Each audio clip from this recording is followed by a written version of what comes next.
Welcome dear students. आज हम आपके पेपर थर्ड ऑपरेटिंग सिस्टम के यूनिट फर्स्ट के topic functions of operating system या ऑपरेटिंग सिस्टम सर्विसेज के बारे में जानेंगे।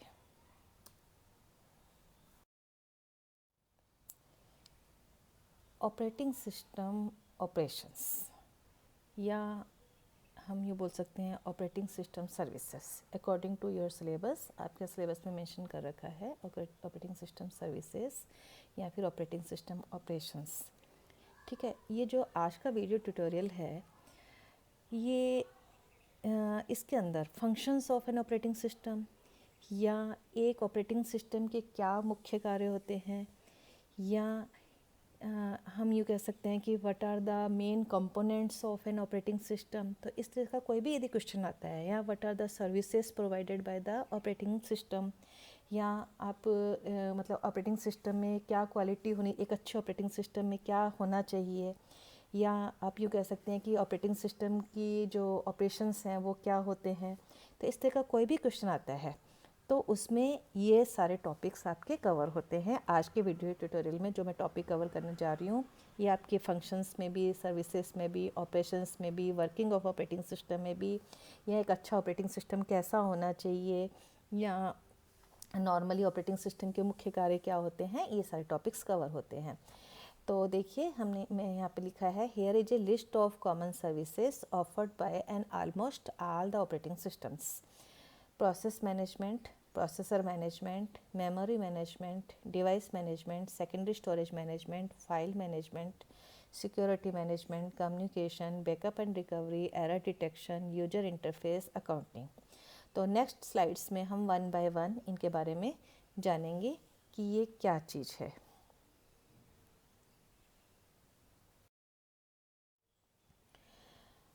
सबसे पहले process management. Process management helps operating system to create and delete process. Process किसको बोलते हैं? प्रोसेस मतलब प्रोग्राम इन एग्जीक्यूशन। जैसे आप C++ पढ़ी है, आप लोगों ने एक प्रोग्राम लिखा आपने, तो वो प्रोग्राम है, लेकिन जब आप उसको एग्जीक्यूट कराते हैं, मीन्स जब आप उसको रन करवाते हैं, तो वो जब मेन मेमोरी में लोड हो जाता है तो वो प्रोसेस बन जाता है। तो program in execution is called process. अब जब प्रोसेस रन होता है तो उसको बहुत सारे रिसोर्सेज चाहिए होते हैं, जैसे CPU है, मेमोरी है, या इनपुट आउटपुट डिवाइसेस हैं। इस तरह के बहुत सारे उसको रिसोर्सेज चाहिए होते हैं। तो ये जो मॉड्यूल है प्रोसेस मैनेजमेंट मॉड्यूल, ये इन सब रिक्वायरमेंट्स की रिस्पॉन्सिबिलिटी लेता है। तो process management helps operating system to create and delete process. It also provide mechanisms for synchronization and communication. तो जो बहुत सारे प्रोसेस हैं उनमें आपस में कैसे वो कम्युनिकेट करेंगे, कैसे वो सिंक्रोनाइज होंगे, इन सब के बारे में जो एक स्कीम है या एक मेथड है, ये जो प्रोवाइड करता है, this is provided by the operating system. है अब वो प्रोसेस किस में एग्जीक्यूट होते हैं? प्रोसेसर में। तो this is the processor management. वो जो था पहला प्रीवियस जो स्लाइड में आपने पढ़ा था, दैट इज प्रोसेस मैनेजमेंट। ठीक है, अब उस प्रोसेस को रन करने के लिए किसकी जरूरत पड़ती है? प्रोसेसर की। प्रोसेसर हम बोल सकते हैं CPU को भी। तो प्रोसेसर मैनेजमेंट में क्या है, नॉर्मली हम एक CPU वाले कंप्यूटर यूज करते हैं, एक से ज़्यादा भी हो सकते हैं। तो दोनों ही केसेस में ये मॉडल वर्क करता है। Mostly only one CPU is available in a computer, but there are several processors. एक CPU है लेकिन प्रोसेस एक से ज़्यादा हो सकते हैं। So this module manage the assignment of processor to the process. मतलब एक से ज़्यादा प्रोसेस है तो CPU किसको देना है, किससे लेना है, कौन से प्रोसेस को देना है, कौन से प्रोसेस से लेना है, प्रोसेसर किसको एलोकेट करना है और किसको रीएलोकेट करना है। तो प्रोसेसर असाइनमेंट से रिलेटेड जो कार्य है तो उसकी रिस्पॉन्सिबिलिटी किसकी होती है? ऑपरेटिंग सिस्टम की होती है। तो ये इसका अनदर मुख्य जो फंक्शन है, that is processor management. Next है आपका device management, input output device management. Device management keeps tracks of all devices. This module also responsible for controlling all the input output devices and their communication with other unit of computer. It also performs the task of allocation and deallocation of the devices. जब process run हो रहा होता है memory के अंदर, तो उसको मान लीजिए आउटपुट पे प्रिंट करना है, तो अब कौन सी आउटपुट डिवाइस उसको एलोकेट करनी है, तो कौन सी डी एलोकेट करनी है। यदि जब वो रन होने का काम कंप्लीट हो जाएगा प्रिंटिंग का काम, तो उसको वापस उसका डी एलोकेशन करना। तो ये सारे जो कंट्रोल कौन करता है, ऑपरेटिंग सिस्टम कंट्रोल करता है। तो ऑपरेटिंग सिस्टम का ये भी एक मॉड्यूल है डिवाइस मैनेजमेंट, जो कि जितनी भी आईओ डिवाइसेस हैं उनके अंदर कम्युनिकेशन, आपस में कम्युनिकेशन, और दूसरी यूनिट के साथ में, कंप्यूटर की जो दूसरी यूनिट है उनके साथ में जो कम्युनिकेशन है उसके लिए रिस्पॉन्सिबल होता है। मेमोरी मैनेजमेंट, यहाँ पे मेमोरी मैनेजमेंट से तात्पर्य प्राइमरी मेमोरी से। मेमोरी दो प्रकार की होती है, प्राइमरी मेमोरी, सेकेंडरी मेमोरी। तो यहाँ पे मेमोरी मैनेजमेंट से तात्पर्य प्राइमरी मेमोरी से है। एक नेक्स्ट हम पढ़ेंगे सेकेंडरी मेमोरी मैनेजमेंट। तो दोनों अलग अलग मॉड्यूल्स हैं। Memory management module performs the task of allocation and D allocation of memory to the programs.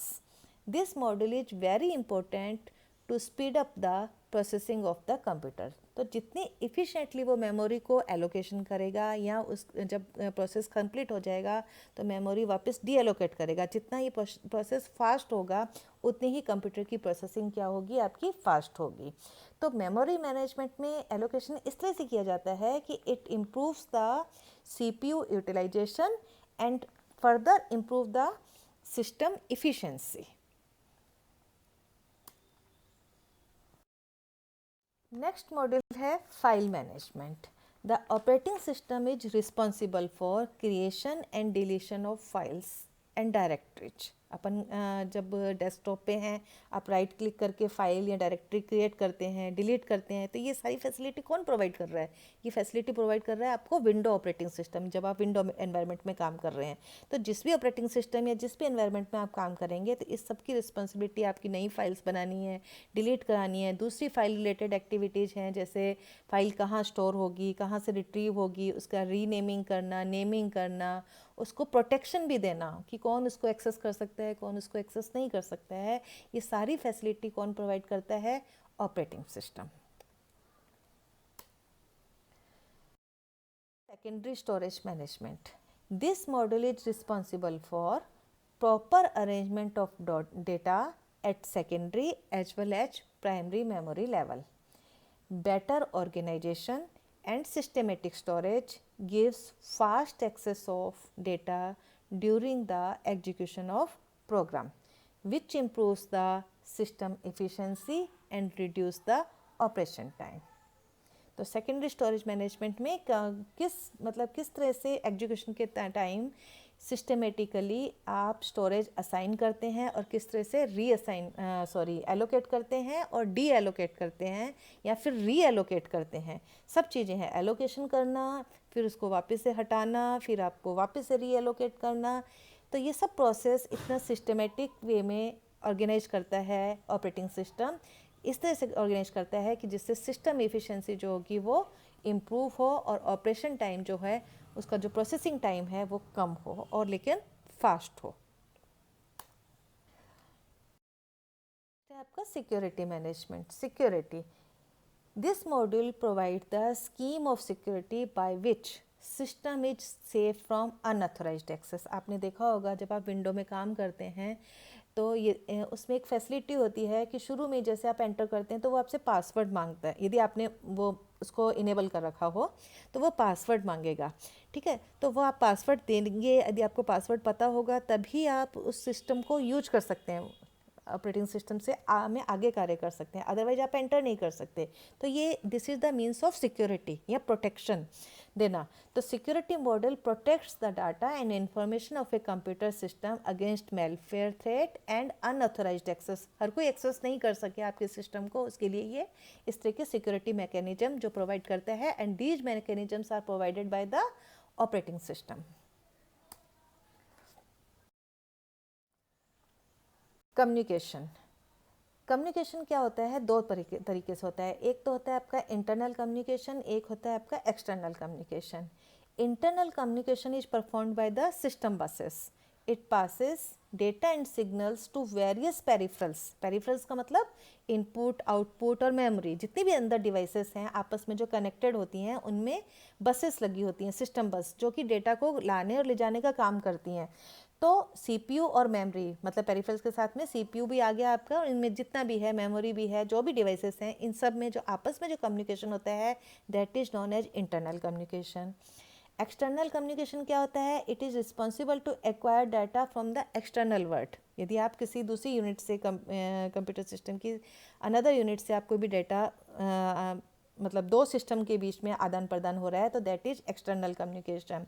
तो ऑपरेटिंग सिस्टम क्या करता है? इनका प्रॉपर कम्युनिकेशन जो होता है बिटवीन इन दीज, उनके उसके लिए क्या होता है? रिस्पॉन्सिबल होता है। तो operating system maintains two types of communication and it is responsible for proper communication between these. Next point है आपका बैकअप एंड रिकवरी। यदि हमारा कोई भी डेटा एक्सीडेंटली लॉस्ट हो जाए, ठीक है, या आप उसको रिकवर करना चाहते हैं, तो कई ऑपरेटिंग सिस्टम ऐसा प्रोविज़न देते हैं कि जिससे हम अपने डेटा को रिकवर कर सकें। आपने देखा हो या आपने यूज़ किया है या नहीं किया है, एक रिकवरी पॉइंट बन जाते हैं। जैसे मान लीजिए आपका किसी भी पर्टिकुलर डेट को सिस्टम अच्छा चल रहा था और आज आपका कोई डेटा लॉस्ट हो गया या आपका कुछ वर्क नहीं कर रहा है, तो आप रिकवरी पॉइंट पे जाके जिस दिन आपका सिस्टम सही चल रहा था उस रिकवरी पॉइंट पे आप जाके सेट कर सकते हैं और आपका सिस्टम फिर से सही हो जाएगा। तो ये आपका बैकअप है, और बैकअप फैसिलिटी प्रोवाइड करते, ये तो रिकवरी से रिलेटेड हुआ। बैकअप फैसिलिटी भी प्रोवाइड करता है कि आपका सिस्टम क्या है, ऑटोमेटिकली क्या करता रहता है कि आपके जो भी वर्क है उसको उसका वो बैकअप लेता रहता है। तो जब भी आपका कोई डाटा लॉस्ट हो जाए तो आप बैकअप के थ्रू उसको वापस से रिकवर कर सकें। तो ये भी ऑपरेटिंग सिस्टम के द्वारा दी गई एक सर्विस है जो कि बहुत से ऑपरेटिंग सिस्टम जो है प्रोवाइड करते हैं, बैकअप एंड रिकवरी प्रोसेस।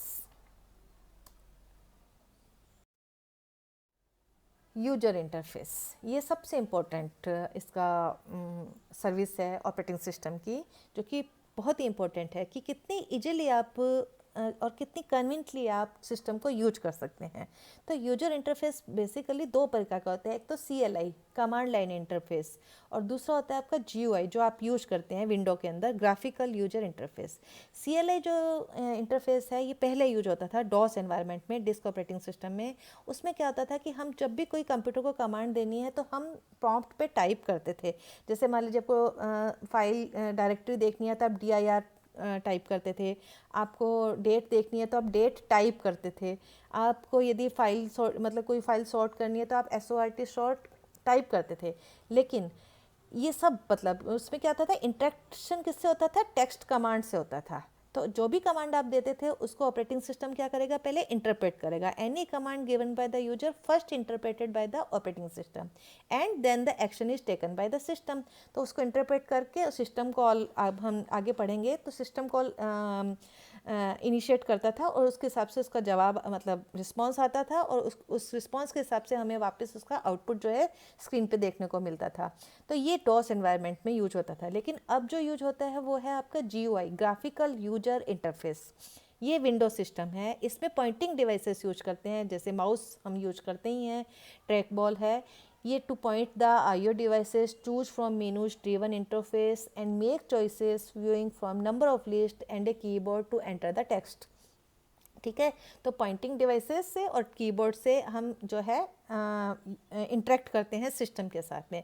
तो जैसे हम किसी पर्टिकुलर, जैसे मान लीजिए आपका आइकॉन बना हुआ है रिसाइकिल बिन, तो रिसाइकिल बिन पे जैसे ही आप क्लिक करते हैं तो वो उसके अकॉर्डिंगली क्या करता है, ऑपरेटिंग सिस्टम रिस्पॉन्स करता है कि आप रिसाइकिल बिन में जाके फाइलें मतलब रिकवर करना चाहते हैं या परमानेंटली डिलीट करना चाहते हैं, या किसी भी आइकॉन, कोई भी आपका डेस्कटॉप पे आइकॉन बना हुआ है, जैसे कोई भी फोल्डर बना हुआ है, उस पर जैसे ही आप क्लिक करते हैं तो किससे क्लिक करते हैं? पॉइंटिंग डिवाइस से क्लिक करते हैं। तो ये GUI जो एनवायरनमेंट है ये विंडो बेस्ड सिस्टम के अंदर मिलता है, विंडो में आप यही इन्वायरमेंट यूज करते हैं। तो ये यूजर इंटरफेस बोलते हैं कि यूजर कैसे आपका हार्डवेयर के साथ में कम्युनिकेट करता है। तो उसके बीच की जो लेयर है वो आपकी क्या है? ऑपरेटिंग सिस्टम है। तो operating system provide the interface between the user and hardware. This is the layer that actually interact with the user. Okay, next point है आपका error detection. Error detection, errors may occur within CPU, memory, hardware, IO devices and in the user program. कहीं पे भी error आ सकती है, और जब भी कोई एरर आती है तो ऑपरेटिंग सिस्टम उसके हिसाब से एक्शन लेके या तो उस एरर को करेक्ट करेगा, या आपको एक एरर मैसेज डिस्प्ले करेगा, या कैसे कंप्यूटिंग सही हो सकती है उसके लिए आपको मैसेज डिस्प्ले करेगा, या हेल्प एंड सपोर्ट में जाएगा। इस तरह से ये एरर डिटेक्शन भी एक मॉड्यूल है जो कि ऑपरेटिंग सिस्टम की सर्विसेज के अंदर आता है, कि ऑपरेटिंग सिस्टम हमें ये सर्विसेज भी प्रोवाइड करता है। Accounting. This service of the operating system keeps track of which users are using how much and what kind of computer resources have been used for accounting, और simply to accumulate usage statistics. इसमें ये होता है कि आपने system को कितने time तक यूज किया। तो जनरली ये अकाउंटिंग वाला जो फीचर है, ये हमें तो पता है कि हमने सिंगल यूजर में तो कोई प्रॉब्लम नहीं है। जब मल्टी यूजर इन्वायरमेंट जो होता है, जिसमें बहुत सारे नंबर ऑफ़ यूजर्स जो हैं शेयर कर रहे होते हैं रिसोर्सेज को और कंप्यूटर को यूज कर रहे होते हैं, तो किस यूजर ने कितना यूज किया, तो उसका पूरा स्टेटिस्टिक जो है वो मेंटेन करता है। तो ये अकाउंटिंग जो फीचर है, ये भी एक ऑपरेटिंग सिस्टम के द्वारा दी गई सर्विस है, या उसका फीचर है कि किस यूजर ने कितना यूज किया, कितनी देर तक यूज किया, कब बैठा, कब लॉग इन हुआ, कब लॉग आउट हुआ, और कौन कौन से कंप्यूटर रिसोर्सेज को उसने यूज किया। ये सारा स्टेटिस्टिक्स को मेंटेन करने का कार्य क्या करता है, इस मॉड्यूल के अंतर्गत होता है। और ये कौन करता है, ऑपरेटिंग सिस्टम करता है। तो स्टूडेंट्स, ये हमारा आज का वीडियो ट्यूटोरियल था, जिसमें हमने ऑपरेटिंग सिस्टम सर्विसेज के बारे में जाना। नेक्स्ट जो मॉड्यूल वीडियो ट्यूटोरियल होगा, उसमें हम ऑपरेटिंग सिस्टम रोल के बारे में जानेंगे, एज द मतलब सिस्टम व्यू कैसा है और यूजर व्यू कैसा है। ये दो व्यू पॉइंट ऑफ व्यू से ऑपरेटिंग सिस्टम का क्या रोल रहता है, इसके बारे में हम नेक्स्ट वीडियो ट्यूटोरियल के बारे में जानेंगे। तो ये आज का वीडियो ट्यूटोरियल आपका बहुत ही इंपॉर्टेंट था। बहुत से क्वेश्चन इसमें कवर होते हैं। यदि आपसे ये क्वेश्चन आता है कि what is an operating system, what are the facilities provided by the operating system, what are the features, या खाली यही आता है कि ऑपरेटिंग सिस्टम क्या है, तो आप डेफिनेशन के साथ में ये बता सकते हैं कि ये कार्य ऑपरेटिंग सिस्टम के द्वारा किए जाते हैं। So thank you.